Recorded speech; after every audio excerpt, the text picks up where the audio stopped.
You don't really want it.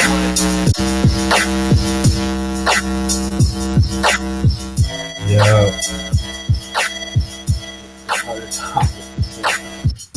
Welcome to the Baseball Hippy Show. Yeah.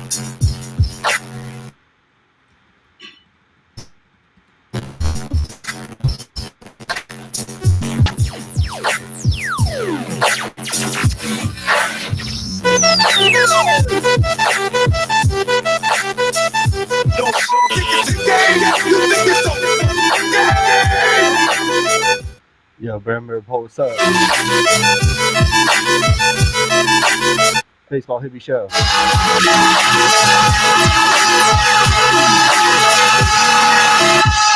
Mr. DiBiase.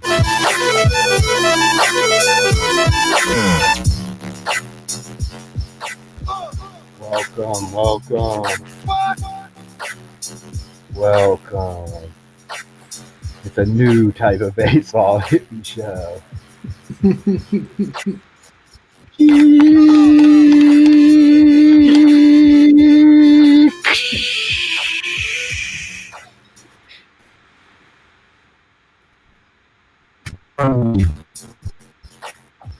Yeah, I just clipped there. Yeah, I don't know what's up with that. Welcome to the Baseball Hippie Show. I think I got overexcited because of that Mr. DiBiase. Glitching out. Am I in full glitch mode right now? No, you're good. You're coming through. I can hear you. Oh, nice, because that'd have been cool because it would have added to like the 2020 kind of like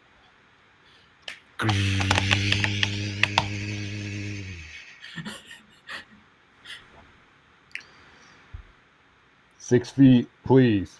6 feet, please. Sorry, I'm not trying to make too much fun. Yo, shout out to the 5th Quarantine Near Daily Check-In. We got a very special check-in with a guest we've been trying to have on for a while. We finally got you locked down. Cousin Dan, welcome to the show. Thanks for having me. I'm excited to be here. I'm glad to finally be on the Baseball Hippie Show here.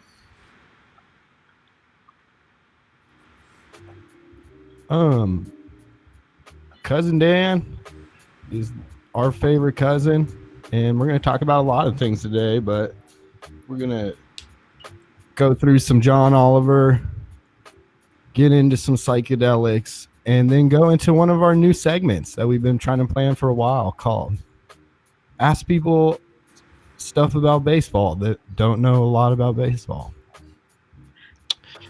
Very special shout out to the man upstairs, the god, the architect, Brownberry. How you doing today, man? Doing pretty good, man. Doing good. Just chilling, hanging out. Another day in the quarantine life. We were going to do a quick show yesterday.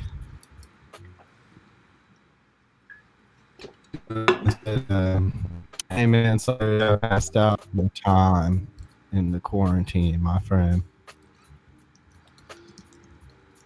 So that was wise words. Yeah, I kind of missed what you said there. Oh, was I glitching again? Yeah. A little bit. Man, is it just it's just coming in and out? Yeah, it just had like I'm every 60 seconds, 30 seconds, something. I don't know if it's the internet or what.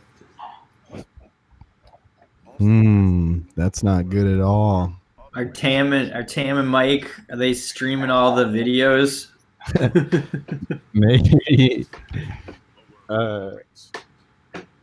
Let me see. How about now? Is it still cutting out? It seems pretty good right now. Just Maybe when it clips. Cross our fingers and go forward. Yeah. Oh, they happen again. It's not gonna clip anymore. You seem kind of frozen. Happened again? Yeah, your video kind of like freezes and then yeah, I don't know. It could have something to do with my my audio connection, my sound card external Okay. And welcome to the Baseball Hippie Show, though, man. It really isn't a Baseball Hippie Show, at least during quarantine, where we haven't had a few little technical difficulties. Shout out to Gas. They get back to our emails, but we know they're under a lot of duress. And so we're going to keep it moving. Am I clipping too hard? If so, maybe I should move to the You're computer good. speed. You're good. You're good right now. Let's just keep it rocking for now. Yeah. All right, let me know. I swear, every time I talk about it, it happens.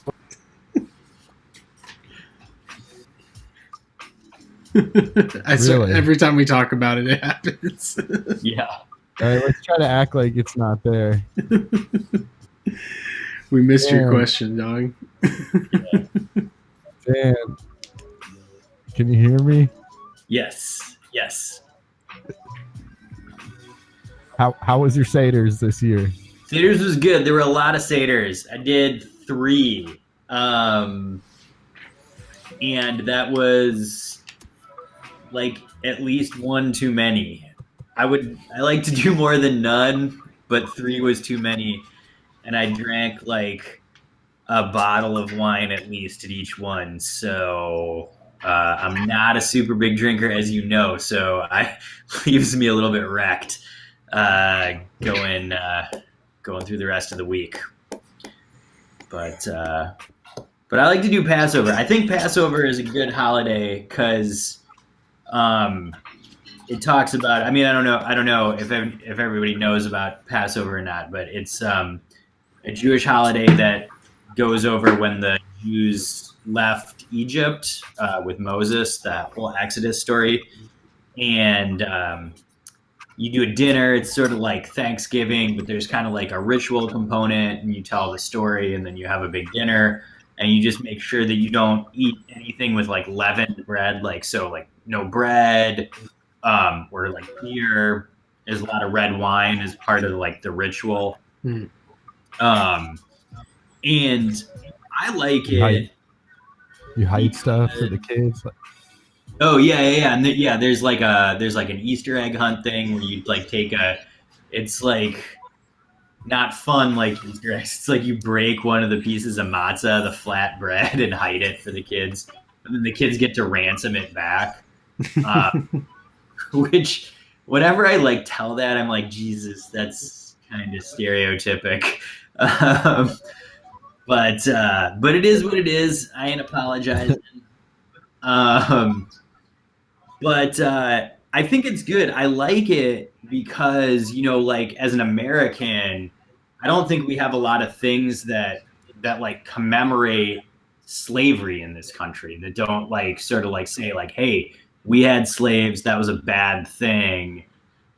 It's good we don't have, it's just like something like a holiday that simple or like a monument or something that just said that like we all agree that this is wrong. So for me, Passover, I kind of like it gets double duty as a sort of American holiday for me to like sort of remember American slavery. So it's important. It's important to me for that reason. Yeah, wow, that's hot. I've never heard anybody put it that way. Shout out. Yeah. Shout out to freedom, true freedom. Indeed. Very baseball. Indeed. Any other takeaways from the 5? Were they all on Zoom, Satyrs? It was 3 Satyrs on Zoom. Yeah, you know what I sort of like concluded about the whole thing was that like Jewish like traditions are sort of optimized for being done under like tricky circumstances. Like it took very well to Zoom. It went better than I point. That we're living out a sci-fi, not like yeah. But very safe. Isn't there a big saying like at the end about even it like this will do, like this is enough, like Oh yeah. Just to, like humble. Yeah, Dainu. It's like Yeah, well, Dainu. Yep. yeah, Dainu. It's like it would have been enough. Yeah. So there's all the things. It's like, oh, if God freed us but didn't take us out of Egypt, Dainu. If God um, took us out of Egypt but didn't drown the Egyptians in the sea, Dainu. And then it goes on and it goes like, oh, Dainu. It's just kind of like saying like, oh, we we would have had enough. It's like recounting all the things that we've been lucky. We could have lived without that too. Um, but yeah, I mean, it's like, yeah, So one you're of the those things. first Like, part. You're the yeah, no, that's a good thought, Jess. Like, I hadn't thought about that, but like, yeah, it's like, yeah, okay, we couldn't get together for Seder this year, but it was on Zoom, so Dainu, Dainu. yeah, Dainu. Dainu. I was gonna say Dainu MFer, but that's just that's it. That's ignorance to the next level. But uh, definitely not MFer on that one. Shout out to Dainu. Shout out to cousin Dan schooling us, man. You're the first person to come on the baseball hippie show and talk about religion, which it just kind of struck me as kind of psychedelic in It its is. way. It Not is. I'm as a hippie, I'm kind of into the inclusivity, the Mm-hmm. bringing it all together, bringing us all together. But Mm-hmm. so religion's not always about that. I'll say that, but yeah, Yeah. Yeah, I agree. I absolutely agree. It's the thing is that a lot of people do religion. Religion is a lot like drugs, in my opinion. Like it can be real problematic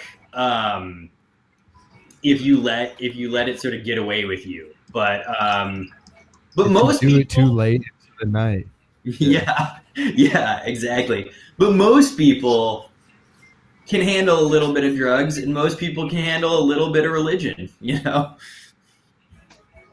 Ooh, Which Turmeric. turmeric. black Uh, pepper extract contains the that's the black pepper, I think, sets it off, is what I've heard. yeah, that's what. Well, I learned that from Mark Maron. Well, my wife had told me that as well, that you had to have the turmeric with black pepper. What do you take that for? Nice. Anti-inflammation is what they said. Just like general anti-inflammation of the body. Just let me wiki some things on that, but it's like mostly about yeah, like all forms of anti-inflammation are good for you. But like Does it work for inflamed passions? it could. I haven't really checked into how it's affected my mental state, but so far so good. Um, you heard it here, baseball hippie show. Religion are like drugs. Religion is like drugs. Let's say that segues in, I think, greatly to our first segment, the most American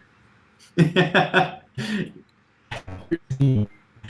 That you that kind of got to you, Yeah. that jumped out at you on the YouTube.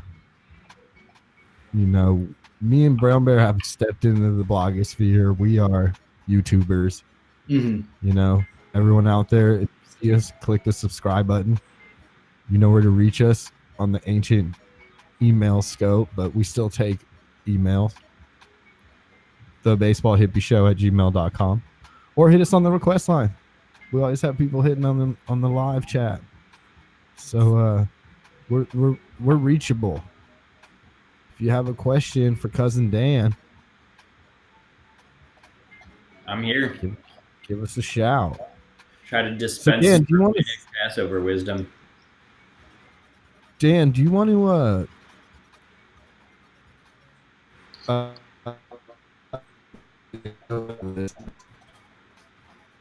Oh, you glitched out there for a sec, man.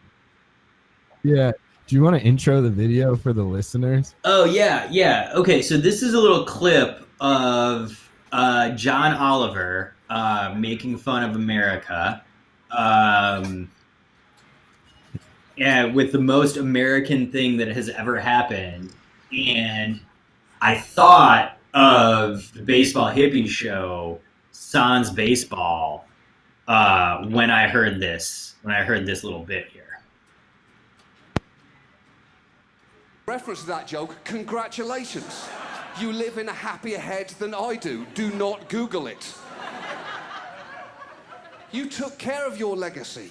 Because in South Carolina, last year, a South Atlantic Baseball League held a home run derby on the deck of a warship.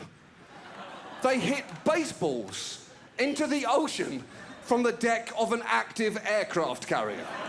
And they hit those baseballs from an inflatable batting cage. Why inflatable, you might ask? Why inflatable when it was already on something that could obviously float? No reason, that's why.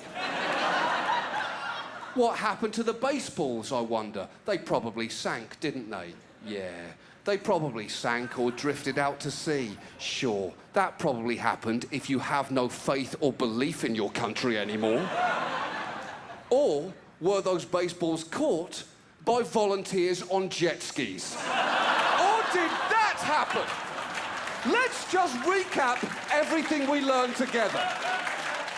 Baseballs were hit from the deck of a warship, from a needlessly inflatable batting cage, out into the ocean where they were caught by people on jet skis.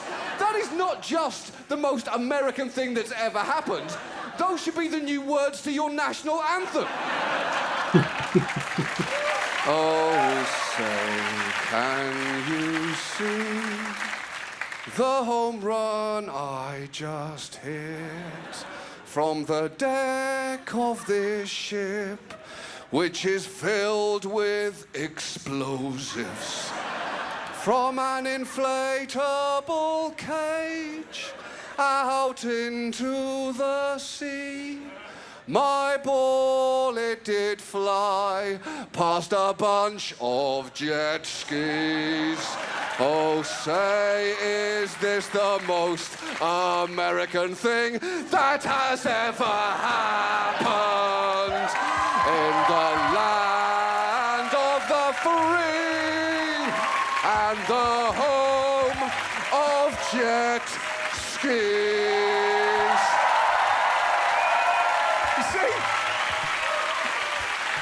You see, even your response to that is perfect.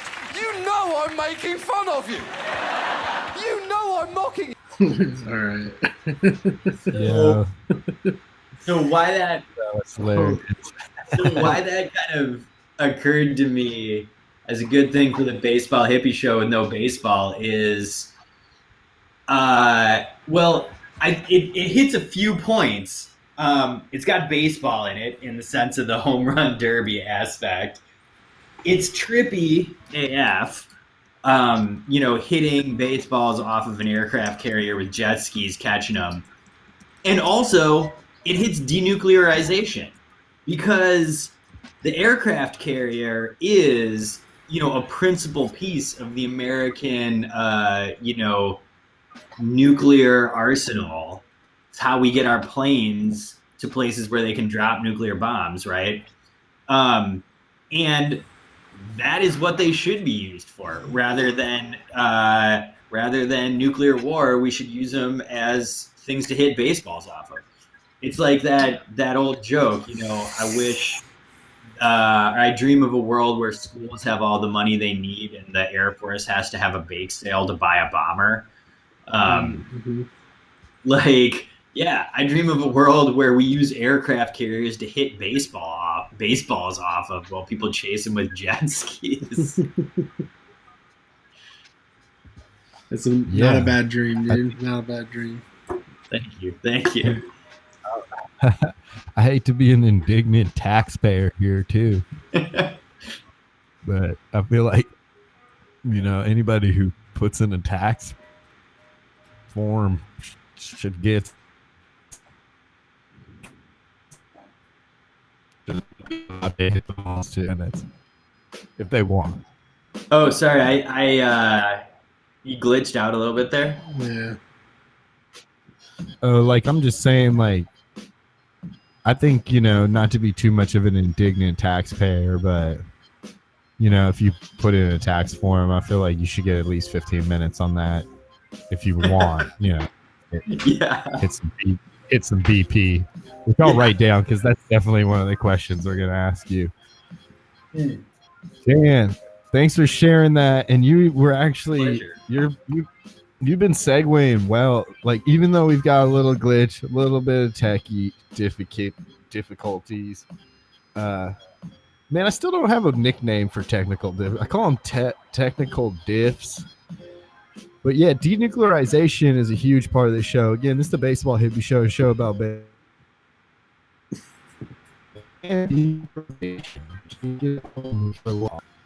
so I guess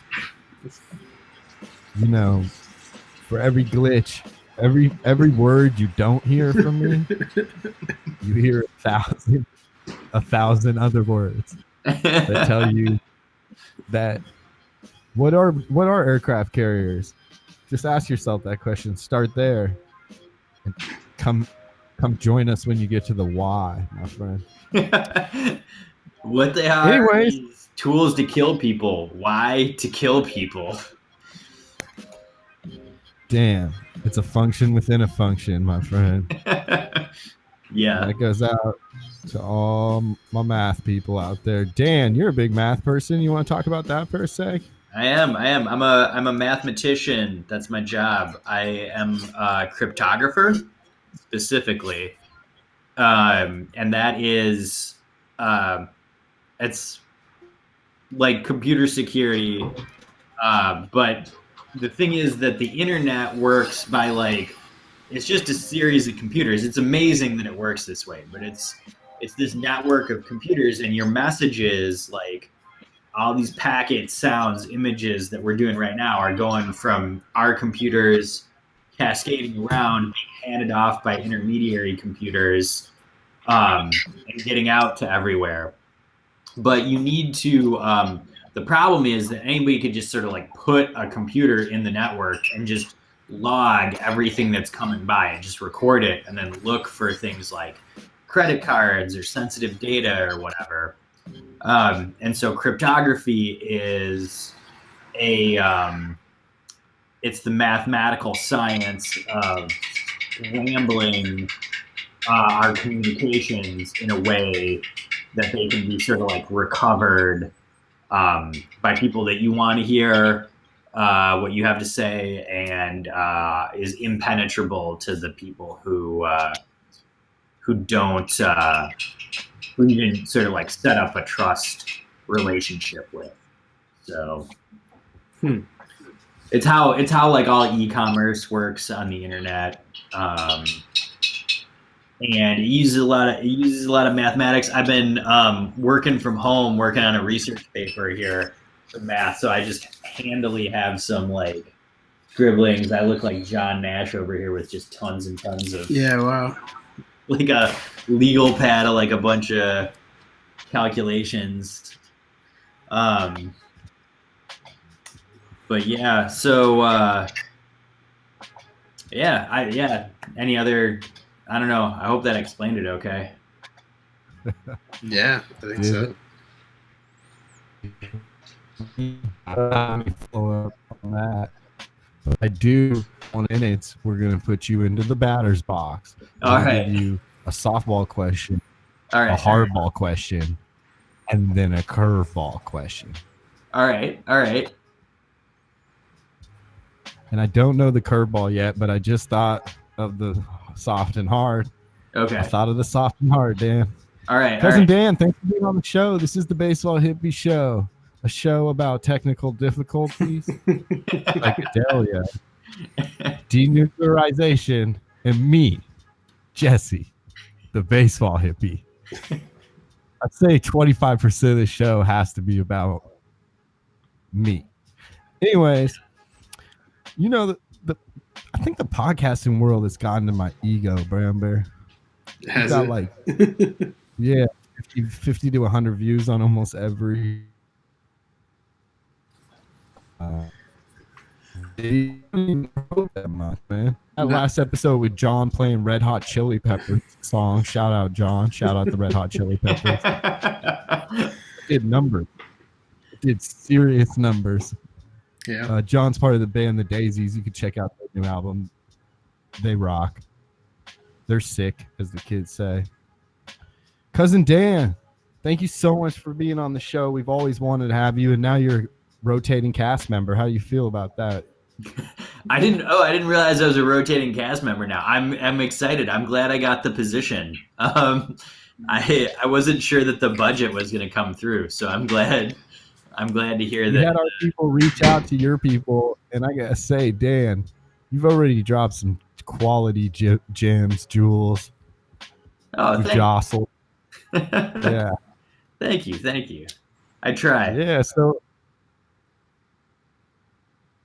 from the show, Dan, that you have some knowledge of the internet. Do you think Brown Bear should try to play a game in the new MLB The Show while I interview you in the batter's box? Or do you think that's going to blow up the internet today and just send us into a technical difficulty hell? Oh, no. What's your third eye saying on this, Cousin Dan? No, I'd say go for the. Let's try to do the most complex thing. Let's try to stress this out as much as possible. Sick. Let's add another function. Brown Bear, how do you feel as the engineer? Brown Bear is also an engineer, so I know he was listening right there. He does the engineering for the show, and he also just is the general god of the background and usually the music, but I'm doing music today, and everything else. Yeah, man. I want to get the original setup back on this show because not using my audio interface just makes this so much more challenging. Because it's all all of the audio for the show is coming through one source. So I hope I did that video share right, but I don't even. I don't know. But yeah, it's just tough. The John Oliver? Yeah, well, so yeah, I watched it on the live. Was there audio? Totally. Okay, good. Because I guess my concern is doubling up the audio and everything. Because each source of video has its own source of audio, and the program's not smart enough to realize we don't need 3 of the same source of audio, so it just layers it all, and then anyway. Architect woes. Yo, you and Dan can do the show. We got business to attend to. We got to plug the system internet against whoever. Brown Bear we play on the internet. Brown Bear has I think you've been 2-2. He beat somebody named XS Fluffy who had a Canadian flag. That was pretty fun. They quit, but it was all just in good fun. Wait, what's the game? MLB The Show 20. We'll pull it up here in just a sec. It should be. Oh, should be up now. It's like a PS4 baseball game. Correct. Yeah. Nice. Yeah, and we've been playing the online version where you build your team of these collectible cards made up of current players and legends and all sorts of stuff. Cool. So it's a new card I just got, Kyle Seager. You can't see him because I'm in the way.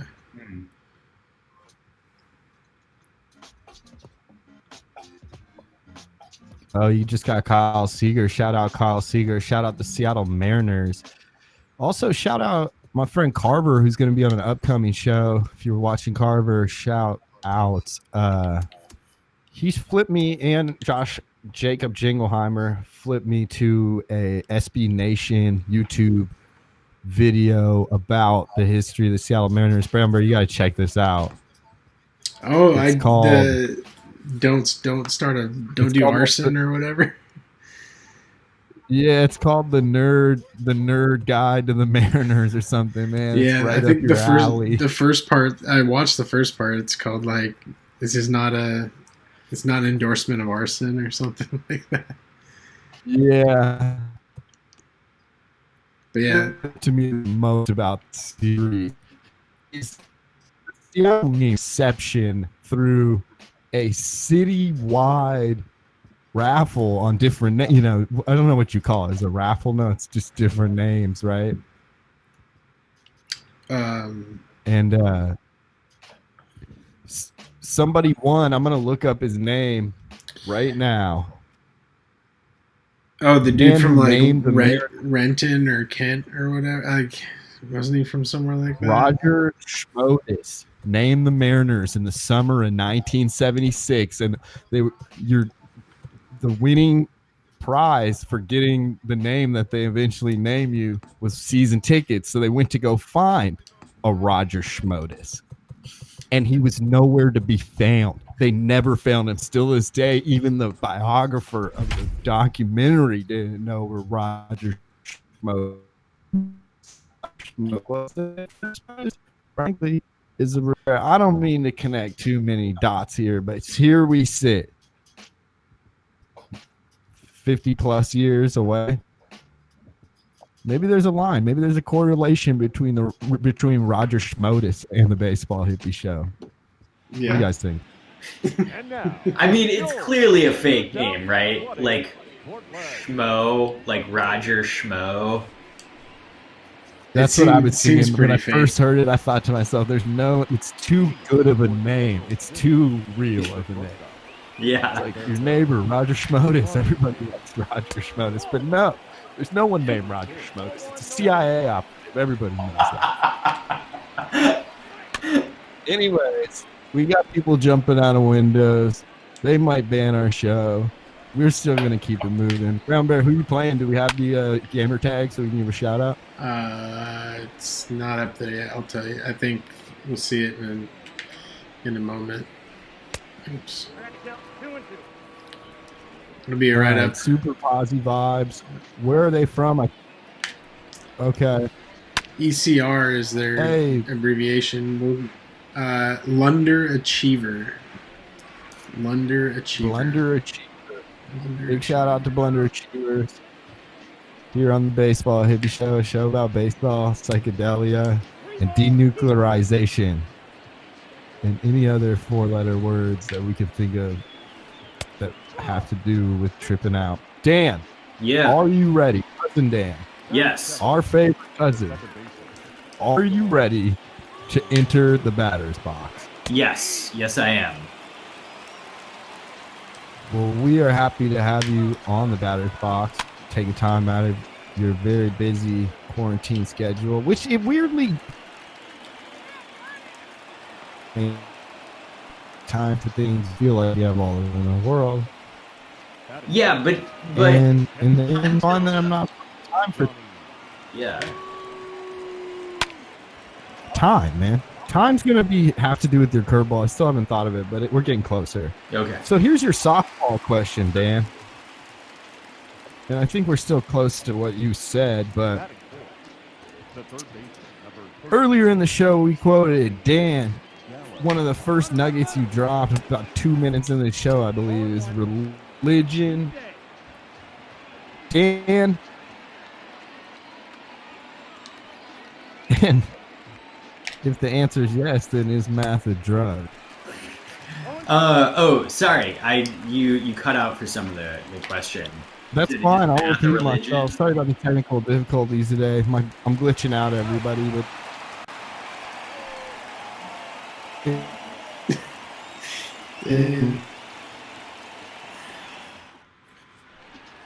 Dan, can you hear me? I could hear. Can you hear me? But that was the only thing I heard. Okay, I'll try to say it in spurts. Okay. Earlier, you said religion is a drug. Yes. Is math a religion? Is your softball question. Oh. And in turn, is math a drug? Yeah, so I certainly can't get. First off, I want to say I can't take credit for saying religion is a drug because like that was Karl Marx, right? Like it's the opiate of the masses. So certainly I ripped that off from Karl Marx. But if you're gonna rip somebody off, rip off Karl Marx. But is math a religion?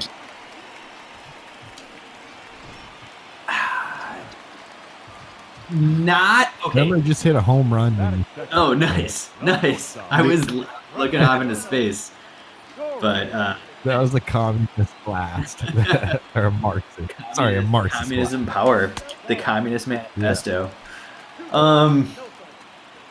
The Daniel Manifesto. That's what we're calling this Daniel interview Marx. right now. Daniel, yeah. So no, it there are ways that math is like religion, but overall I would say it is not a religion because it is a lot closer to a science than a religion. But that isn't to say that it doesn't have a lot in common with religion. And the first thing being that it's a way and a methodology of viewing the world. Actually, if you'll permit me to sort of kind of ramble here for a little bit, I actually... This is a perfect place to ramble while Brown Bear's playing video games. Right. I've gone on hour rants. All right. Days ago. Yeah. All right. We're Yeah, here. yeah. So I was recently in Thailand, right before this whole COVID shit hit the fan.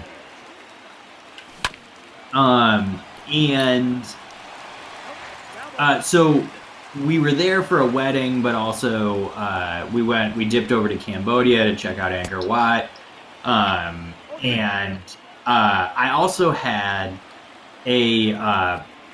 basically my mentor, in mathematics, a mathematician named Peter Montgomery, was there in Thailand.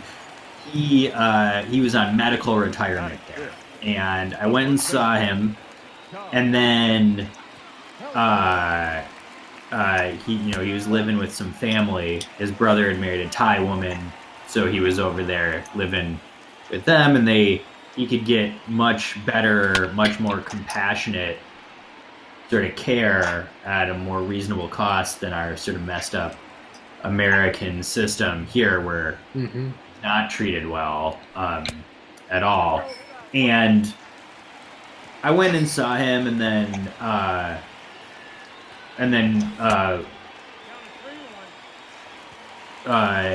traveled on. But he passed away shortly after I was there, while I was still in Thailand.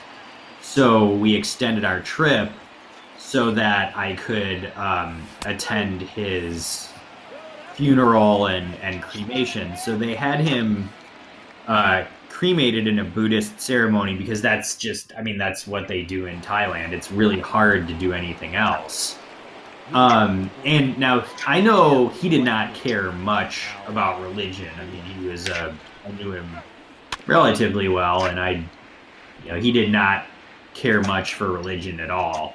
But I was there, and it was a Buddhist ceremony, and he always kept his hair really short. Like this guy was like, he was like real out there, like, kind of John Nash, Alan Turing type of genius. And he would, he would keep his hair really short, buzz his hair. And he led what was like a monastic lifestyle. And so when the monks were performing his cremation ceremony, I was like, this actually kind of makes, there's like a way that this makes sense. because he lived a monastic lifestyle where he like did math the way like a Buddhist monk like meditates and chants. That was like what he did, was like he had a similar lifestyle. He kept things as simple as he possibly could and just did math all day.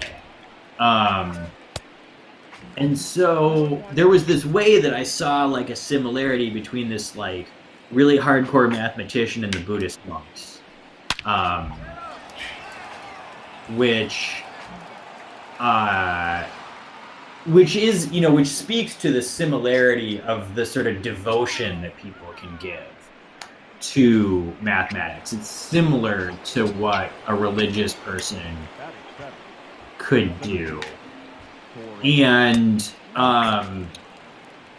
then there's another thing that is related to religion and mathematics, and that's there's a very famous result from mathematics by a mathematician, Kurt Gödel. I'm not pronouncing that right. It's more like Gödel. It's like G-O with an umlaut, D-E-L. I don't really know how to pronounce that. But he had this proof called the proof of incompleteness. And basically what he showed is that if you have any sort of like sufficiently powerful mathematical system that can describe like 1, 2, 3, 4, negative 1, 2, 3, 4, you know, like on to infinity, that define addition and define multiplication on them. And then you can define prime numbers then.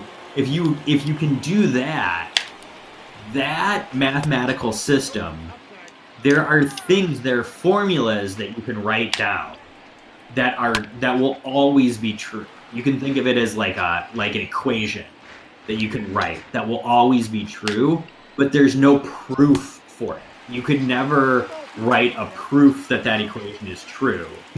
So it will always evaluate to true. And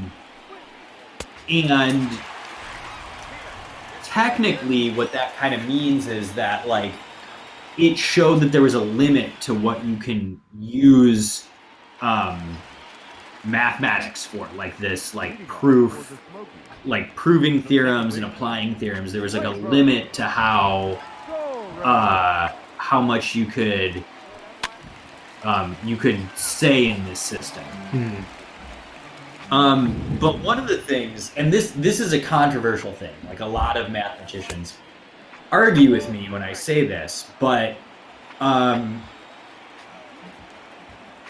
say that and I feel that it introduces a level of faith into mathematics. So that is a way that mathematics is similar to religion, in that there are these things that are true that can't be proved.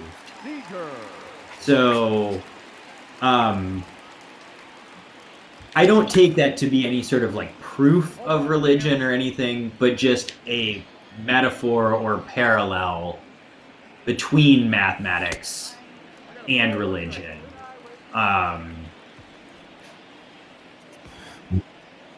That's fascinating. That I think that does a sufficient job of answering the first question: is math a religion?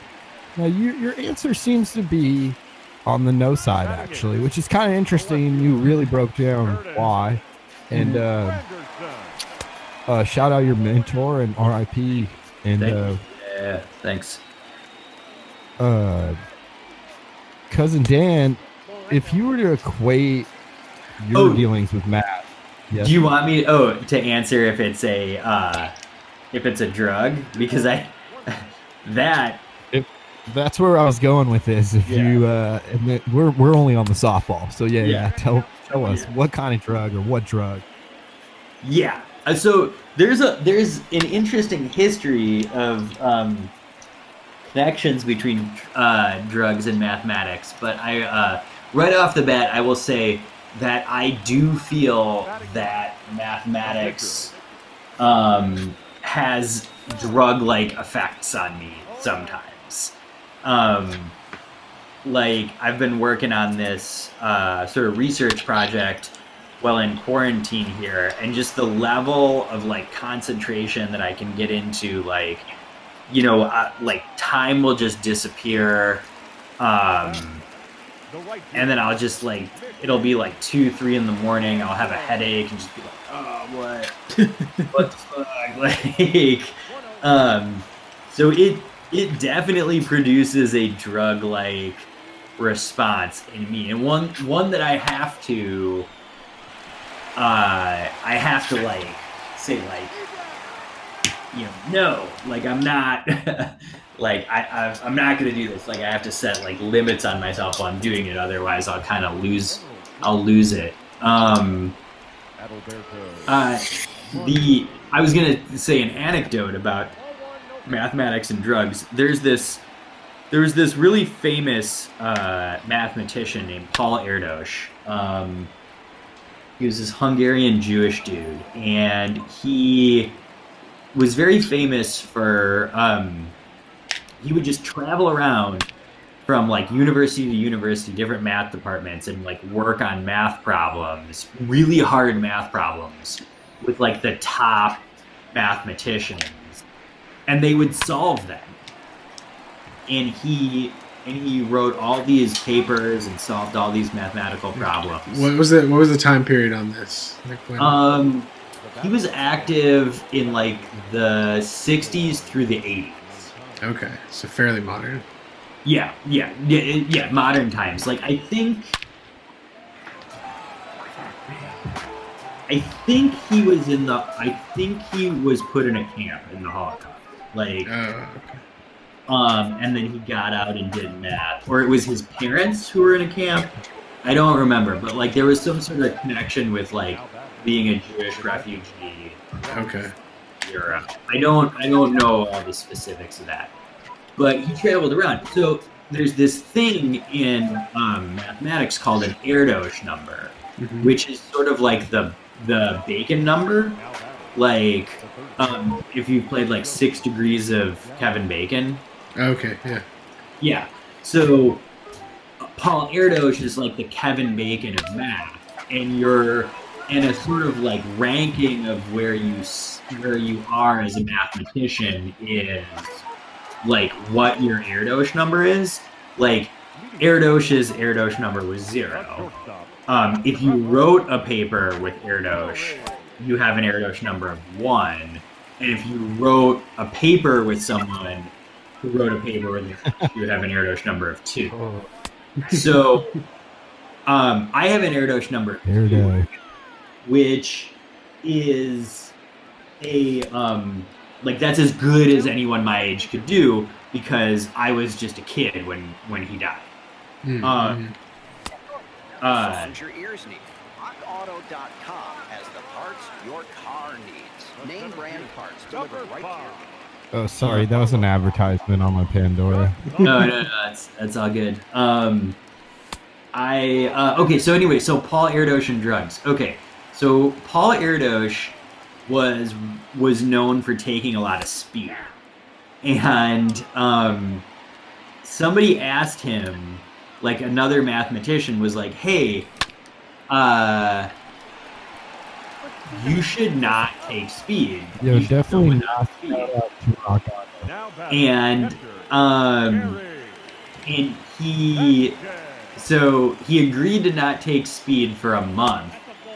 It's a good And he didn't. He went cold turkey from speed and went for a month without doing it. And then his friend who had said, hey, like I would like you to try not doing speed, said, what do you think about not doing speed for a month?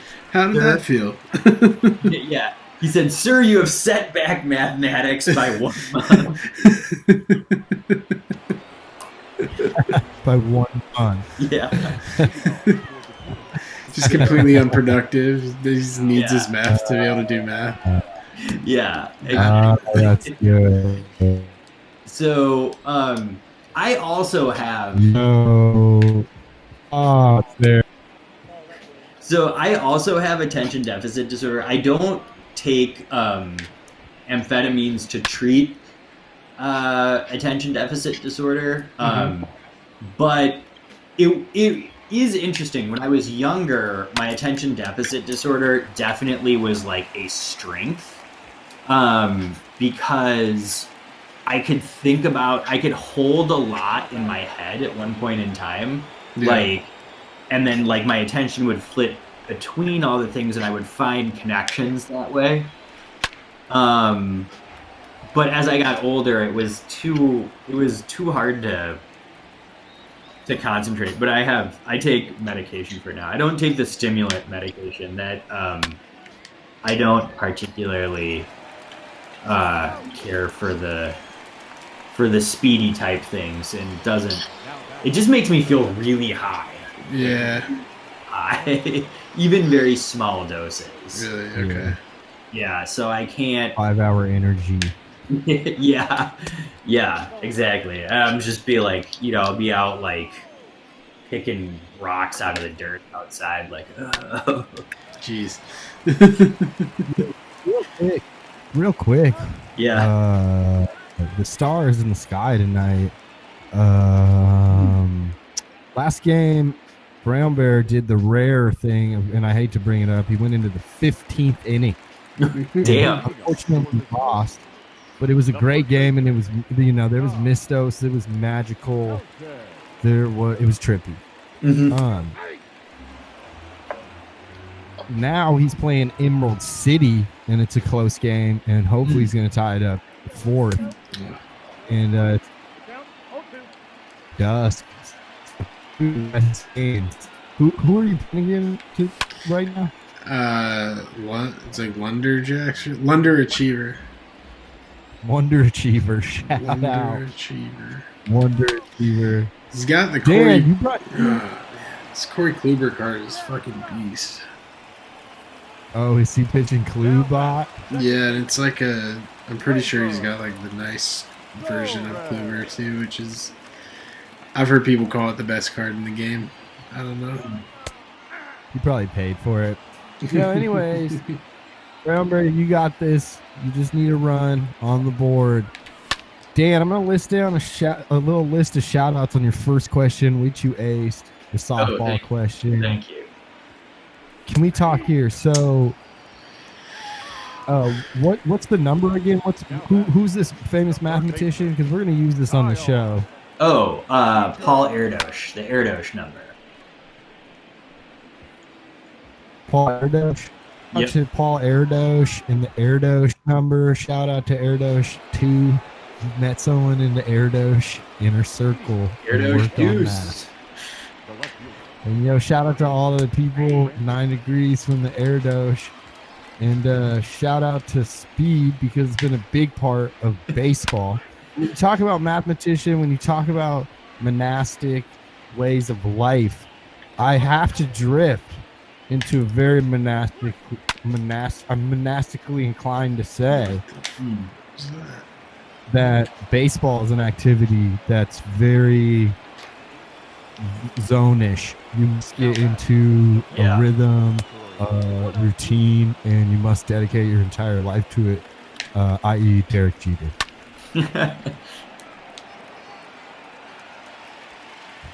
Yo, we're going to go to the... ready for this? Yeah. Yo, we're going to go to the hardball question. You ready for this? Yo, second, also a shout out to... sorry, is it... What was it over Seder? Is Anehu... Oh, Daenu. It's Hebrew... Daenu, and it's Hebrew for... It would have been enough. It would have been enough. So, yes. Shout out to Daenu. It would have been enough. We're about that here on the Baseball Hippie Show, a show about baseball and psychedelia. You can catch us near daily on our quarantine specials. Obviously, baseball isn't in session, so we're just going around interviewing our cast members, going through a rotating cast, asking people how they're doing in their quarantine and putting them through the batter's box. We don't do our normal segments, vinyl cam, stuff like that, but we do watch Brown Bear play insanely cosmic baseball. Esports, man. This is the big come up for esports.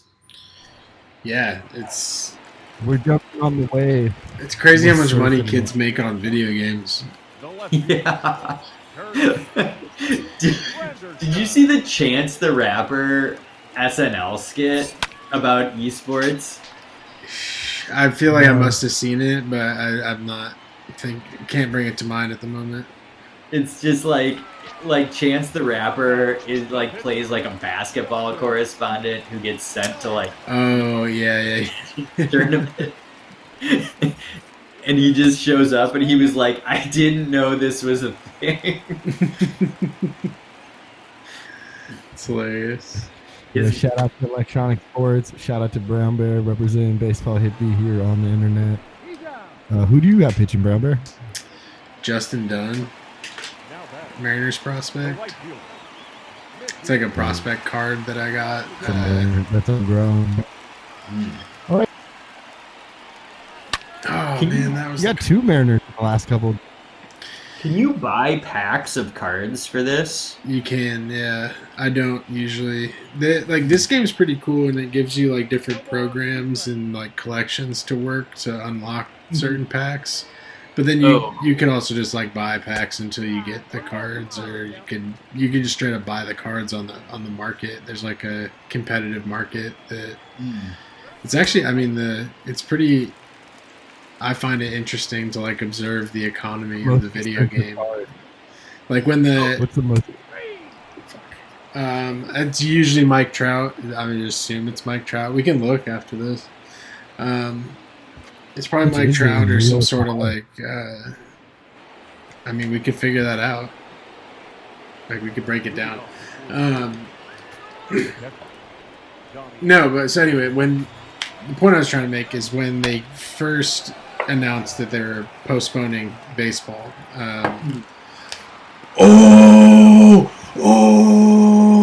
Just robbed a home run. That was so sick.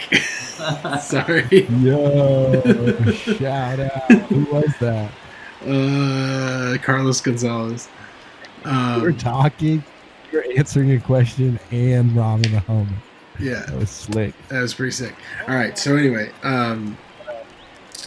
when they announced Speaking that the store or the season was going to be delayed, people on Reddit for this game, the game hadn't quite come out yet. It was just supposed to come out.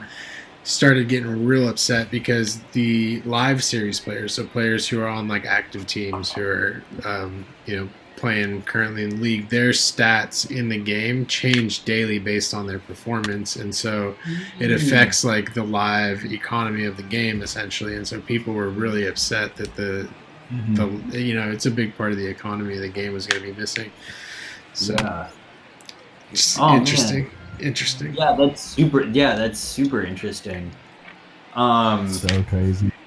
Yeah. Real life affecting an e-commerce. Well, it's pretty cool that they're to the point where they can have a game like Major League Baseball, and I think Madden and the NBA game do it as well, where it's so tied in with the league performance that like daily there's these updates to the game where it's affecting the stats and the abilities of the players that you're using and stuff. So it's like, in a way it kind of is marrying like the actual game with the video game a little bit better than they ever have before. Oh yeah. Yeah. Yeah. Well, this is a really. So I was wondering, is the like time in the game also tied to the time where you are? Like the time of day that you're playing at. Yeah. Like you can you can like adjust the different times and stuff. Okay. Yeah, and like it's pretty cool. You can like change the different like the different month you play in, and like the lighting engine changes. Like, so if you play, I guess like an afternoon game in May, the lighting engine in the game is supposed to be replicating like an actual afternoon in May in the part of the country that game is being played in. So, yeah, but it'd be cool if I think what you're saying, where if it was like, 9:21 Pacific time. Yeah. Replicated. Yeah. Well, I was just thinking of that because my wife has been we got one of like the last Switches you could order. And she's been playing Animal Crossing. Okay, yeah. On the Switch, Mm-hmm. and she was telling me about how it like syncs up with like the sort of fruits that grow like where you are depend on where you like put your location. Oh, I didn't realize that's how it worked. That's pretty cool. Yeah, and then like there's like a store, but you have to get to the store before 10 p.m. like while you're playing, like because the clock goes through the day. Like That's interesting. Yeah.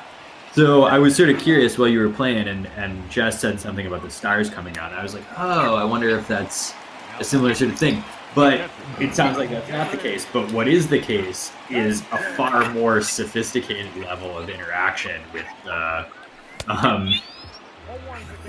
with the game, and the game of baseball. So. This segues well into the football question. Yeah. Is the internet built on trust, Dan? Is the internet built on trust? Wow. Mm. Not a hesitation there. Can you elaborate? I was repeating the question. Is the internet built on trust? Hard yes.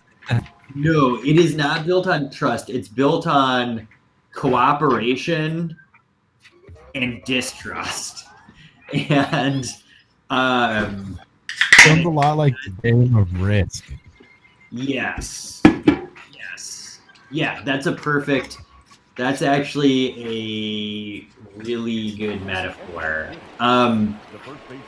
We have built trust, like cryptographers and computer security people have built a level of trust on it.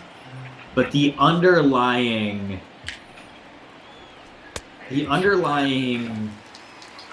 technology and ethos, I think, is distrust but cooperate, if that makes any sense.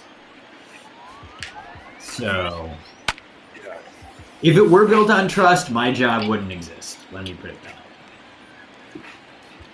Well, that's an honest answer to hardball. We're in the top of the 7th, aren't we, Bumber? We are. This game's moving quicker. Yeah, it's moving quick. Well, Dan, I'm going to move us into the curveball here, and thanks again for being on the show, Cousin Dan. You've been dropping.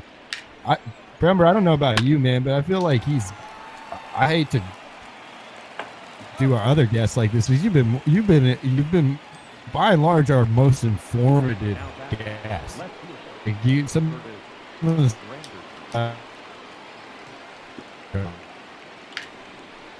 Well, it's like I'm sort of like that asshole from that Game of Thrones show. I trip balls and I know things.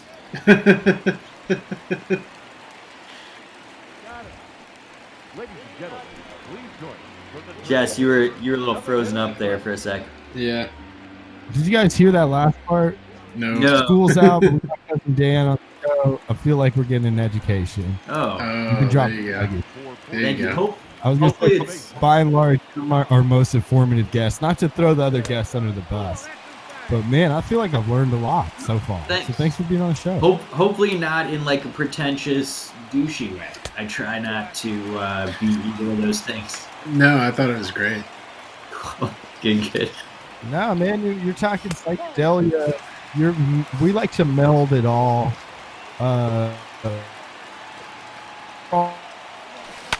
The world. I have to name that mathematician right one more time so I can write him down. Paul Erdos. And it's just like Paul, but then like the last name is like ERDO. I feel like it has an umlaut, but maybe it has another thing. S. It's ERDO. Okay. But the O has some sort of accent on it, but I don't remember the accent. I bet if you put Paul ERD in Google, you would find it. Oh, yeah. ERDOS also will find him, for sure. Shout out to the Erdos number. Shout out to Diana, and shout out to Roger Schmodis, who might be watching this show. Who might be watching this show. Wherever you are, Schmodis. Yeah. We love you. We just went through it. So we just went into the vortex. Dan, are you familiar with the 7th-inning stretch in baseball? Yes. Yeah, of course. It's a time in baseball for anyone out there watching who's not familiar, where the whole game stops and everybody sings an old classic. Take me out to the ball game. All right. I have the words right here. I'll read them to you. I'm not a very great singer. Take me out to the ball game. Take me out to the ball game. Buy me some peanuts and Cracker Jacks. I don't care if I ever come back. Root for the home team. If they don't win, it's a shame. If they don't win, it's a shame. For it's 1, 2, 3 strikes, you're out at the old game. Hey, I'm not trying to denounce religion too much, but it kind of sounds like a passage. It's like a religious passage when you read it. It does. I mean, I will say this. It occupies the ball game. God, ball game for you to be taken to, I guess. Yeah. I feel like it occupies the same part of my brain that prayers occupy. Like, it's just a thing I know that, like, you start saying it, I can't stop myself from finishing it. We're going to quiz you on your baseball knowledge, and who knows, maybe you know a lot about baseball, but from pre-interview, you said you don't know that much, but take me out to the ball game. The baseball prayer. I'm going to call it a baseball prayer. Yeah, no. Because a lot of times you're praying in the 7th inning. We're praying for Brown Bear. Yeah. Get some runs in the bottom of this inning.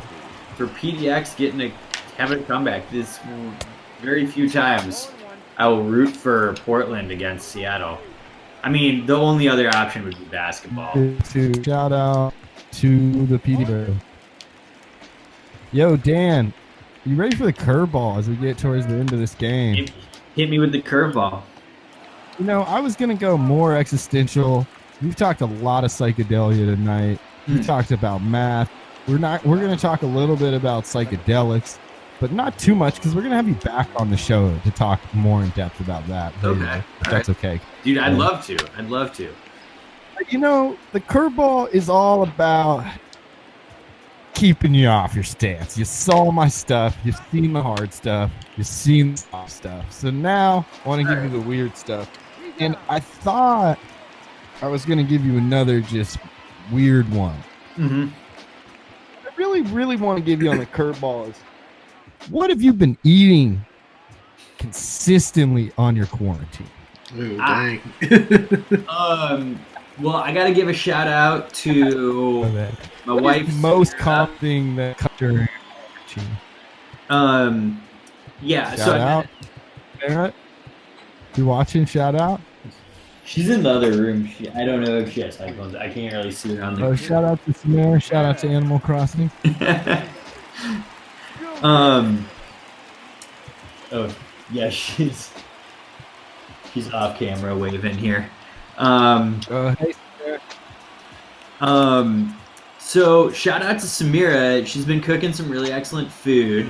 The main thing I would say we've been eating is Allison Roman recipes, which Samira's been cooking a bunch of. Do you guys know Allison Roman?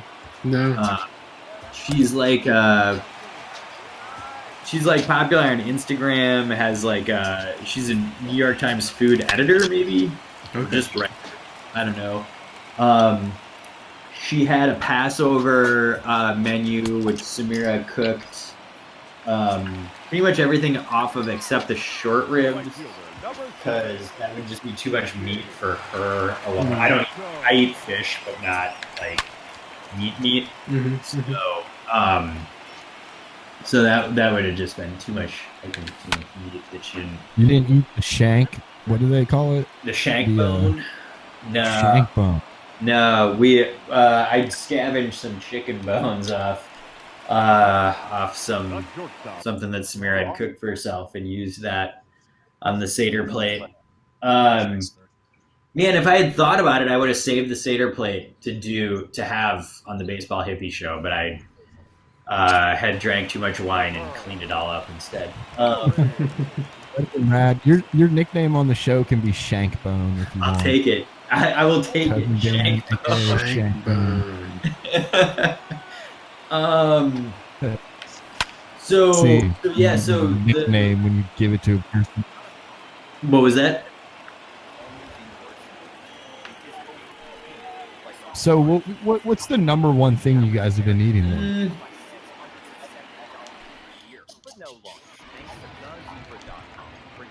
Well, Samira cooked a bunch of this Passover food, so we made like matzo ball soup twice and potato kugel twice. Do you eat Go-Gurt at all? Do you guys have any Go-Gurts in the fridge? What's like if you're just dipping in the fridge, you're just opening the fridge door and you put your hand in, is it OJ? Is it Go-Gurt? Is it granola? Are you reaching in the pantry and grabbing some Triscuits? Are you eating? We have Triscuits. We definitely have Triscuits. Cheese. Yeah, true. What cheese and crackers.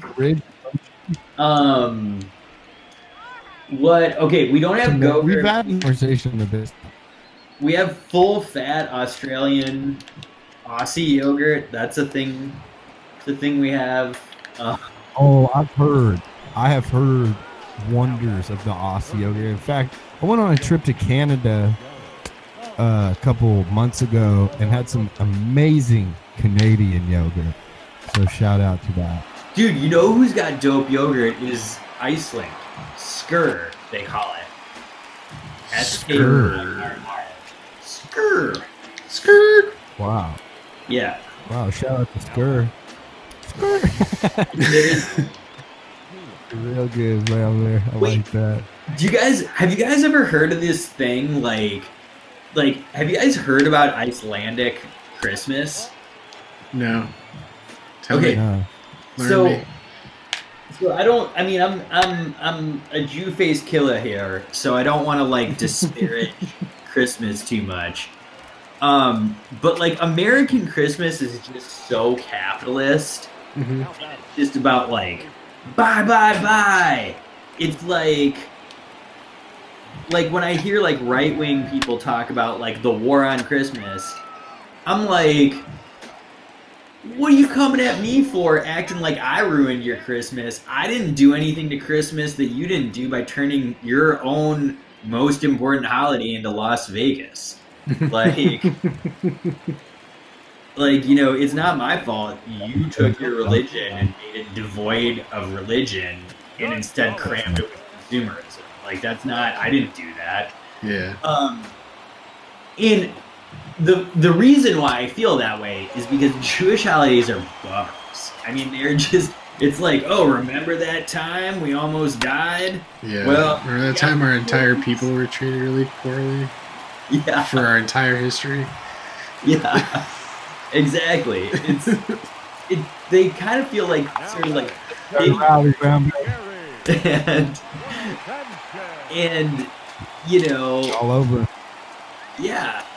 And it's just kind of like they're not real feel good. They do, I mean, when times are tough, it's good because it's like I did Passover and I'm like, oh wait, this is not, I can get through this. People have gotten through much worse than this. I mean, it helps. It definitely helps. But, you know, when life is good, it just leaves me with a little bit of a chip on my shoulder. But that brings me to Icelandic Christmas. Now, Iceland, I don't know if you guys have ever been there, but Iceland is a rock, an extraordinarily beautiful rock in the middle of the North Atlantic Ocean that 250,000 people have been managing to like make a home for 1,000 years. And it is nuts up there. And you go up there and you're like, holy shit, people have lived up here for 1,000 years. This is crazy. Like, it was some of the first kind of like expansion out of Europe into the Atlantic that like people kind of did. You can sort of almost view it as like the beginnings of like colonialism coming to the New World. But the Icelandic people are tough as fuck, man. They have survived and thrived on this rock that can barely grow food. But their Christmas is, dude, it's not like Christmas in Europe or America. It's not a happy holiday. It's like Halloween. It's like Well, it's like dark. And so it's like the death of Jesus. yeah, It's like macabre. yeah, it's like yo, like Also, they don't get a lot of sunlight during that time up there. Am I correct on that? Yeah. They get less sunlight, like Alaska situation. oh yeah, yeah. Samir and I had gone up. We were up there for the winter solstice, and it gets like the sun comes up in the morning at like 10:30, between 10:30 and 11 a.m. and then it's down 2:33 in the afternoon. So like you just get like, you know, at most 4 hours of light. Damn. Yeah, and so yeah, I mean it's weird to be up there, but they have these. So what they have is, instead of like Santa Claus, they have these things called the Yule Lads, which are like evil elves that like that like come and harass you during Christmas. And one is like a peeping Tom and like peeps in the windows to like watch you change. And one like licks your skur spoon while you're not looking. what? Oh, what? And there's a Bastard. giant cat that will eat you if you're bad. Oh man, I love Icelandic Christmas. Icelandic Christmas is the shit. You heard it here first. It's dope. The Yule Lads are hilarious and awesome. Damn. Yo, so anyways, real quick, just to go what just happened Okay. while you were in the background, while you were going on while you were giving us those the Yeah. Yeah. miss. Remember, that was a tough loss. You shut me These- down after that these first inning fucking- homer. Pros, man. Every kid on the internet is like a pro now. They're just like They're good. so good. But yeah, this is gonna They're be good. disgusting when you realize. Just give me just a second. Can you spend Bitcoin Alright. on this? Can you spend crypto? Can you spend blockchain on this? I don't think so. I mean, maybe somehow through online. Like, I think you can. There's like a website where you can trade the like, cards for here too. You can do it through that. I don't know. But yeah, so Mike Trout is 272 stubs. The currency in the game is stubs, like ticket stubs. And oops. So Mike Trout is 272, the most expensive card in the game, I believe. Mm-hmm. And I just looked to buy 150 stubs. It's $99.99. So like $100 for 150,000 stubs. So you got to spend, Hey, I don't know, damn near close to $200 just to get the Mike Trout card. yo, we're peace and love here on the Baseball Hippy Show, but you're a damn punk if you're spending $200 to get one player. That's just come on. Play the game. Oh, well, Play no, the never game. mind. This Zach Britton card is more expensive. This must Don't be. spend your allowance buying Mike Trout on the internet. Go with your friends and get some candy and go to the movies like a normal child. Sorry, that's my old side coming out right there. But yo, It's man, you lads, man, we got to come back to this. yeah. Hey man, in December, well, let's do a Yule Lads episode. Talk about the Yule Lads.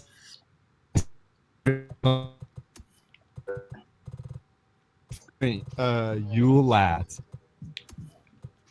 Sorry, what was that, Jess? You glitched All out there. that stuff is different. You lads, I'll lick a spoon. You can be the one that does other stuff. We can all be different kind of characters from this Icelandic Christmas. Dude, that would be a good thing to do, like, instead of SantaCon. That'd be like a good anti-SantaCon thing. Yeah. Very, very Shankbone, cool. anti-Santa Con, baseball hippie show. That was the batter's box. I'd say you did pretty effing good. Brown Bear, how you feel about Thank you. Cousin Dan's performance on the batter's box? They've Yeah, been knocking it out of the park the whole episode. yeah man. you've been Great, dropping- great answers. Great answers. I've got this here. We got Gulats, and we got Roger freaking Schmotis. And we're going to try to be more monastic on our show because we're just falling into a routine. We're on our 5th quarantine episode, I think 10th overall episode. And even though baseball is not in season, we're riding this wave, man. Mm-hmm. So we jump on the gamer tip. You know what I'm saying? We're just riding a wave. When you yell play ball and the live goes, much like live YouTube or baseball, there's just a timing, you know? It's just a timing thing, and it creates its own kind of, you know, world almost. That was going to be my question, is why is time was going to be my question. Why? But I went is with what? Oh, dude. What have you been eating lately was actually more of a curveball. It was no. If you were like, why is time? I would have like had answers. I would have had. I've been reading a lot about time in physics lately. We can. Let's end the show in a few. When we end the show, Right. let's talk about time, and then we'll get you back, Cousin Yeah. Dan, because I talk a lot about time. As in baseball, the structure of time is the innings. 3 outs an inning, top and a bottom. That's all you get. So the 7th-inning stretch, that's like, to me, that's like that 12:30, 1 o'clock hour if you're a club goer. You know what I'm talking about. It's like the moment. It's the moment. Usually 7th inning, 6th inning sometimes. But time's a weird thing, and it can be manipulated in all sorts of ways. And I don't know, seconds, minutes, hours, days, months, years. Indeed. True. When you think about it, it is a word, but what else is it? You know, what else is it?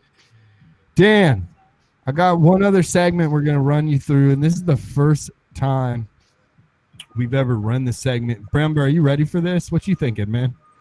Where's your head at right now?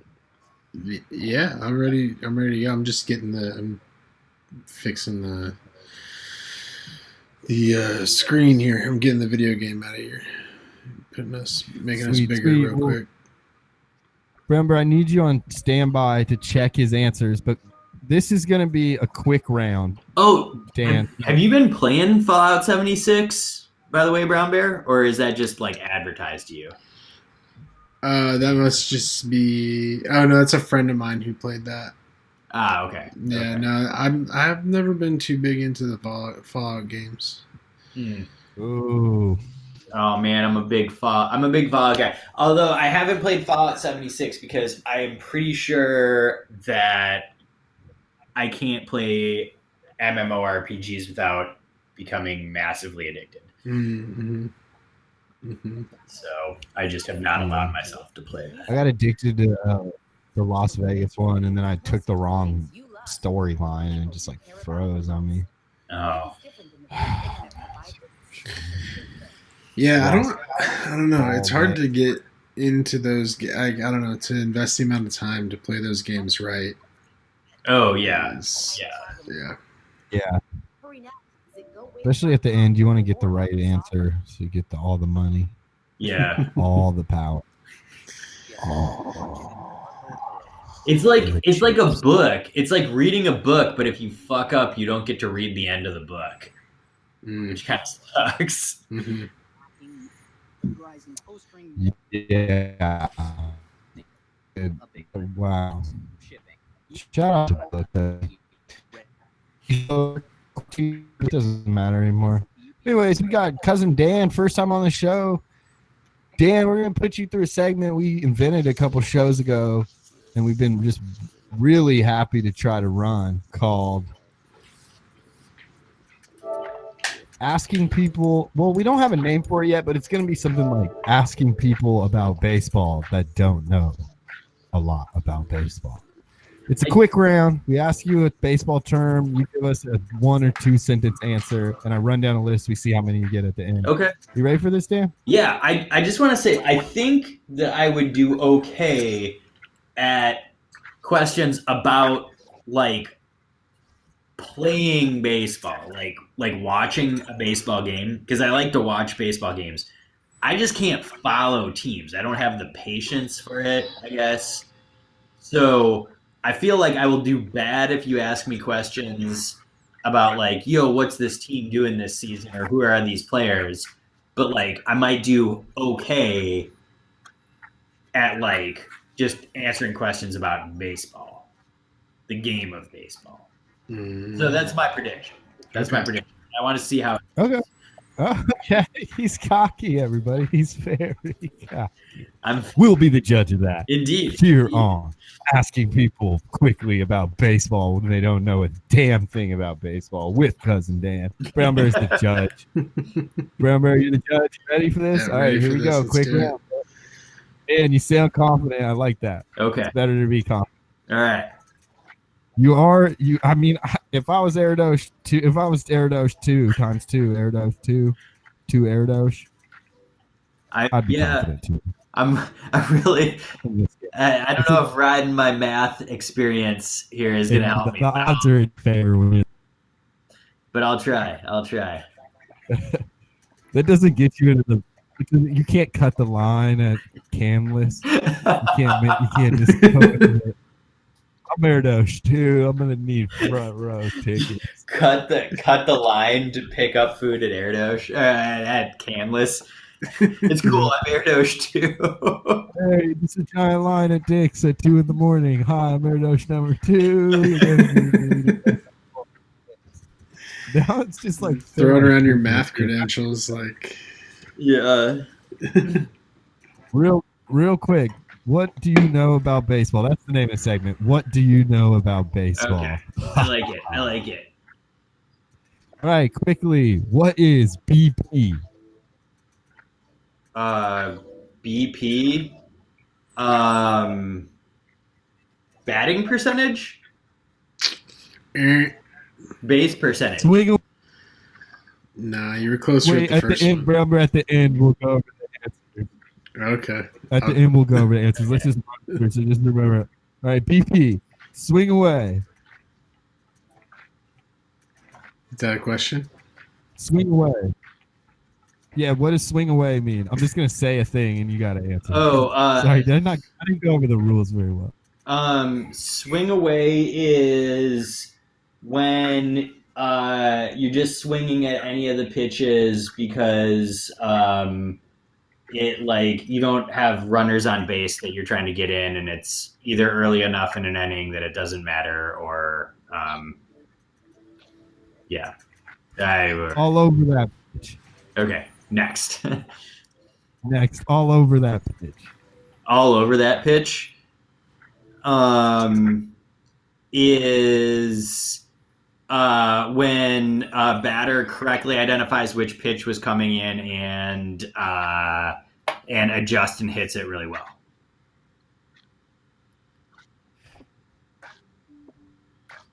Frozen. The movie with Elsa. Froze him. Froze them. Froze him. Froze him? Oh. Froze him. Okay. Or them. Whatever. When somebody is leading off to try to steal a base and they see the pitchers seeing them and they don't, and that freezes the runner to not steal. Runners on. Runners on?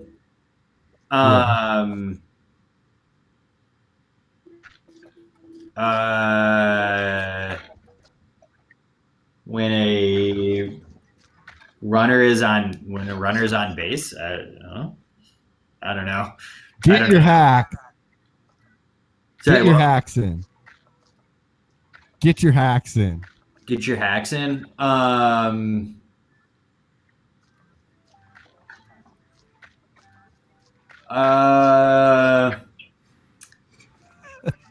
When you're Whatever.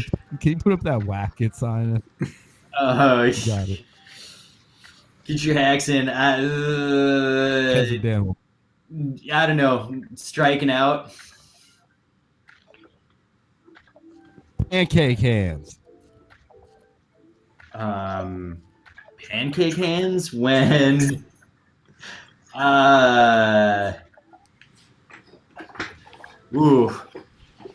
when the ball just bounces out of a fielder's glove. Ooh, strike zone.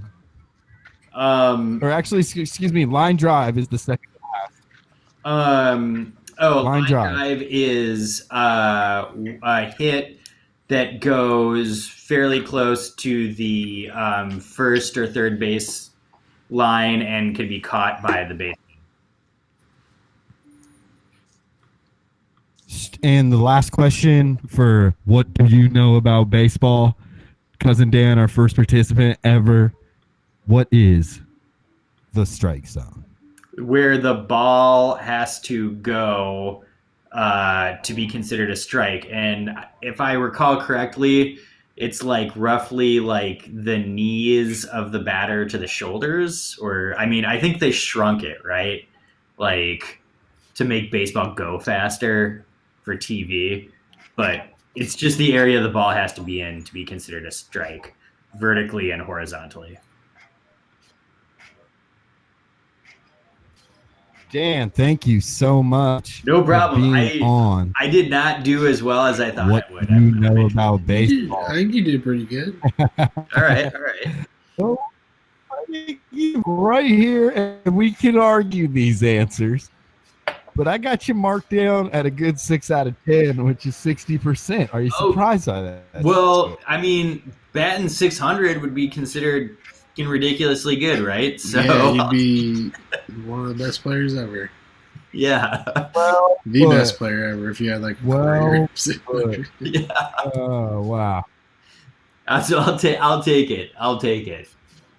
That's about what I thought how I would do. Very airdosh of you, my friend. Very airdosh. Yeah, Hippy means batting practice all at a game. That's a baseball hippie original. PP, batting practice. You said batting percentage. This one is, I'm just going to go over the ones you didn't get, maybe. Frozen, you said it's when you freeze someone on first. And Brown Bear, I couldn't give it to him because technically you can freeze someone on first, and they would say frozen. But it's That's more not the term, equated, though. I think, to when you get frozen at home when someone gives you like a curve and you're looking a fastball and they freeze you and it's a strikeout looking. Yeah, and I think you hit it like this. I think particularly the change in speeds, like you're anticipating a fastball or you're anticipating a curveball or an off-speed pitch, and they throw it. You're not. And you're just like totally caught off guard and like frozen. Yeah. You can't even swing because you're just like so dumbfounded by what they threw. You're just frozen. Oh, okay. So it's a strike. Get your hacks in means swing. Hey, Jesse, hold up. Away hold up. means swing. Hold up. Oh, yeah.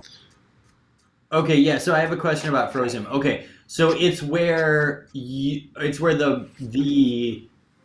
pitcher throws a pitch that is in the strike zone, but the speed was so different that the batter was just like, fuck, like swing. So deceived that they didn't even swing, and it was like a good pitch to swing at, and they're just like, whoa. Yeah.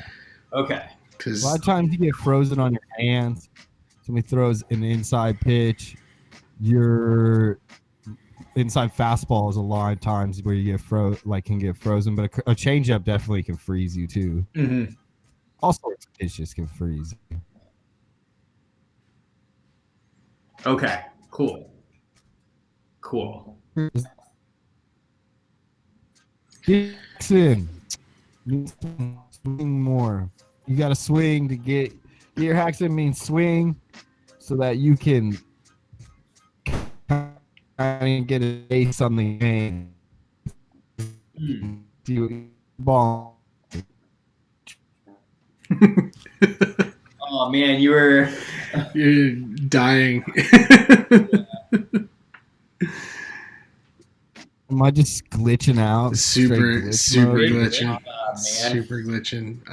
But yeah, I think you're trying to explain get your hacks in, which is basically 2020 glitch god. Everybody 2020 glitch god. Baseball hippie, you heard it here. Get your hacks in me. Swing, better swing. Okay. I think what he was trying to say too is that it's like the goal is, at the start of the game you want to get out there and you need to understand the pitcher and like what his approach is. So just like go out and get your hacks in, swing. You need to kind of like gain experience in the game. You could say it that way, or you could say it as like to just a younger player in general who's like just coming up in the league. Like, you got to get your hacks in. Like you're gonna strike out a bunch, you're gonna pop fly, you're gonna ground out, but you got to get your hacks in, and it'll come around eventually. Yeah. Couldn't have said it better. So here's the two surprises. One, line drive, I don't think you got right because you said it means hit it down the line. Mm-hmm. But it really is just anything on a rope. Anything. Oh, that's another good one. On a rope. Frozen rope. Anything. Frozen rope's another one. Anything hit in the air fast, straight is called a line drive. Okay. Line drive in the center.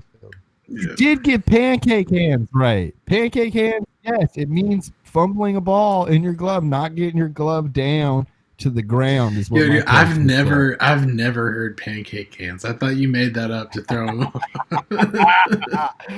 That's a little rug classic there. Shout out to the Roosevelt University Green Lake Little League. Coach Mike. You gotta throw something in there. You gotta keep them honest. If even a master like me and you, if we hit a 9 out of 10, we did it good. Dan, you did good. Thanks for being on. Thank you. What do you know about baseball? Here on the Baseball Hippie Show, a show about glitch mom, psychedelia, cool music, cool stuff, peace, love, baseball, and denuclearization, and hitting baseballs off of giant aircraft carrier because that's what modern engineering. I'm going to ask you too. I'm thinking of playing one song. It might be glitchy, but it's got the beats, and then going into letting Dan let's end with a little bit of free wind rambling. Yeah. A little bit of a good old fashioned ramble. Dude, I can and do then that. we'll call it a night. How's that sound after that? Yeah. Yeah. All right, well, here we go. This is a song by this is a song by the I just had their LP. I'll find it, but it's by the classic band Lakeside off the album Power. And the song's called Still Feeling Good because it's still quarantine and we're just trying to keep everybody's spirits high. Cousin Dan, thank you so much for being on the show. Thank you so much. We're gonna play the song and then I'm gonna come back to you and we're gonna end it out with some good Cousin Dan and some merches. Some mule dab.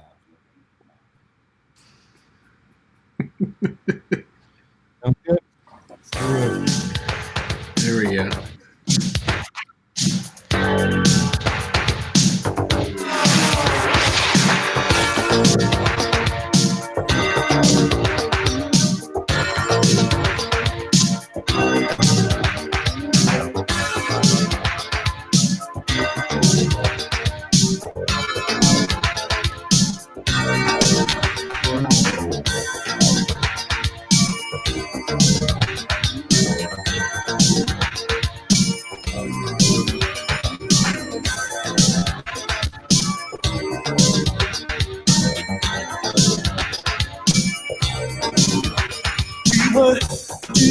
lovers who never ever seen each other. You were gonna be falling so deeply and hurt. How a love like ours could end so suddenly, yeah. So I'm still waiting, baby, anticipating, waiting to see if love could fade away. But I love you more each day, no matter what my friends will say. I prove them wrong, cause our love is gonna stay. Oh yeah, baby, I'm feeling good. Feeling good. Man, I can't find my LP cover. It's been Shout out to Nate and John on the kind of chat. lately.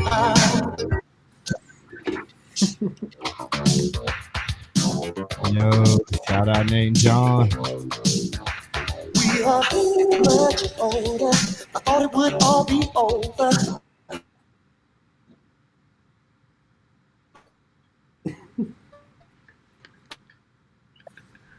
But you tell that you know, baby. All right, Dan, well, we won't keep you too long. Again, that's Lakeside. Still feeling good. We're still feeling good here on the Baseball Hippy Show. We keep it kind of glitchy. It's 2020. Litbot, man, you got that R2D2 action going. Yeah, this song, I just Dan. was it?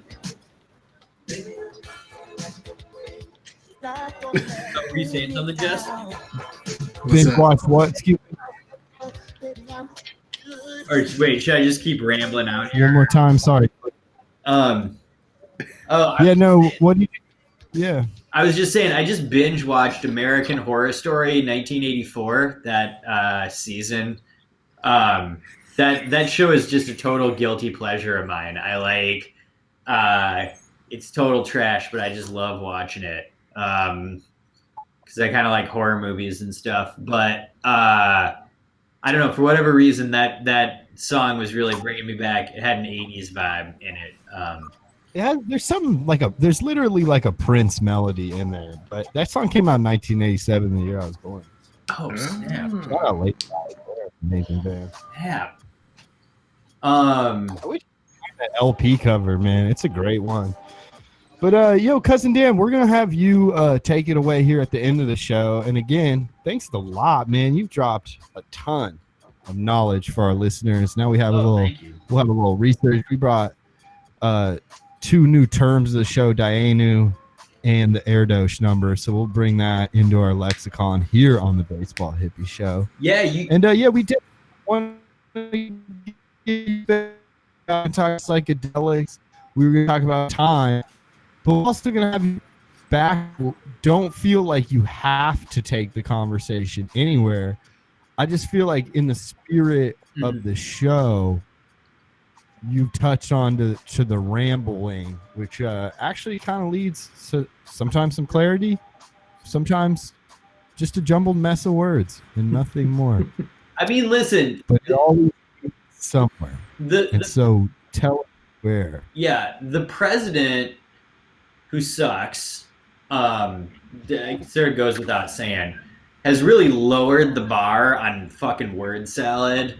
So we can just all just grunt and say words that make people feel things now. That bastard has butchered the English language and the American people through poor leadership in a trying time. But also it just lowers the bar on what can be said while rambling. So yeah. Anyway, sorry to bring him up. That's kind of a bummer. But there's that. Shout out to that. Yeah. 2020. Yeah, thanks for letting me ramble. I'm very good at that. I think I mentioned I have attention deficit disorder. So I do. I am a mathematician. What? Sorry, what? I said you are a mathematician. It's true. I'm kind of out there. But yeah, it's good to see you. It's like one of the things I'm kind of amazed by through this whole thing is just like that, like talking to people on screens actually is not a bad, like, not a bad way of being in touch with people. I mean, it's definitely better than the phone. And I mean, it's not as good as hanging out in person. It's not as good as rolling down to the Greenleaf, getting in some shit with a barfly, which we have done before. But Yeah. Dan got harassed by a Trump voter, everybody. Oh, I'll man. say here. We were talking. I told him I don't love conspiracy theories ever since Trump became president. A woman butted in on our conversation, man, and said, "What you talking about, my boy?" And I had to give her the old hippie 1-2, which is, look, lady, look at my hair. Look at who I am. You think I voted for that guy? Get out of here. Give me a break. You don't give a fuck about brown shag carpeting and mahogany cologne. I don't care about money from the 80s.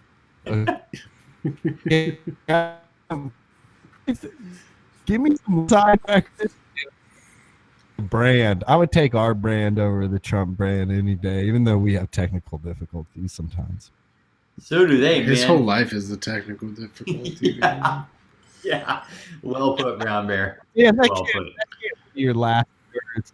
We're giving you the podium. That Oh, can't yeah. be where you go. So what I have to say is, okay, as soon as all these quarantine measures are over, Jess, I Yeah. hope you will come out and DJ at Vermilion. Trying to get a night started there. Vinyl, like that's the thing about the night is that it's spinning vinyl. Hopefully Vermilion will still, yeah. Hopefully Vermilion will still be a thing, but we'll get you out there, get you spinning. Yo, shout out to Vermilion in Seattle, an establishment. It's the last cool spot on Capitol Hill. Yeah, got Communication that actually is fair amount of communication passed through the internet. Surprisingly, is what you were saying then. yeah. Oh yeah. Like yeah. So it's really good to see you, man. It's like really good to just like hang out and chat. I'm glad we could capture it in the baseball hippie show. You know, every year I try to go to at least one baseball game. Usually it's just something I do when somebody's in town. That's a ritual. Yeah, it's totally a ritual. I love shit. It used to be Safeco. What is it now? T-Mobile. T-Mobile. Yeah, I love the Seattle baseball stadium. Like it's definitely like my favorite one I've been out to. That's beautiful. It's a beautiful. Yeah. Yeah, and I just doing this whole thing made me think I want to do that. I want to do that more. So I'm looking forward to when this is all over and we can go to a baseball game. When baseball games can be a thing again. Bill And they're not just played on Zoom over video games. Yeah. Bill Gates was saying that it might be a couple years. He was on the Daily Show with Trevor Noah, and he was saying like, listen, I want to get everyone's expectations set that like it could be until we get a quarantine that we can have big concerts and baseball games again. So I hope it's sooner rather than later. But this all, Dan, yeah. cousin Dan, I gotta say, it's good seeing you off my reflector. It's 20. So you're doing quarantine. No, that's way well into this. For the next show, I'm gonna hopefully get a quick talk with Josh, Jacob Jingleheimer about the possibility of playing baseball in this quarantine zone in Arizona. Very trippy stuff. Very Roger Schmotis-y. And I can't wait to go to a baseball game with you and to answer Bill Gates. That's fine. We'll wait as long as we fucking have to, because there are some things that are more important and bigger than baseball, and I'm a fanatic. Dare they say, baseball might be my religion, might be my drug, but I'm down to wait. This is unprecedented times, and obviously we're disappointed, but Yeah. I don't know. Kevin Costner was in 3 seasons of his career. In fact, Waterworld probably. Or Brumber, what do you got to say to that? You got any thoughts on any of that? Also, Dan, thanks for talking about communication. You've talked about math, science, religion, communication. We didn't even get into psychedelics today, and that's great because you're gonna be back on the show. Dude, I love talking about tripping balls. It's Spirit of the show. So I gotta say, we've introduced 2 new guests this week. We've had our friend John, who you know as well.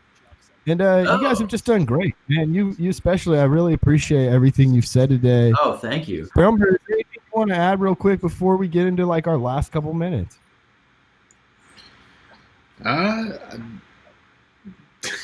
Not too much to add, man. I'm just trying to keep the show together.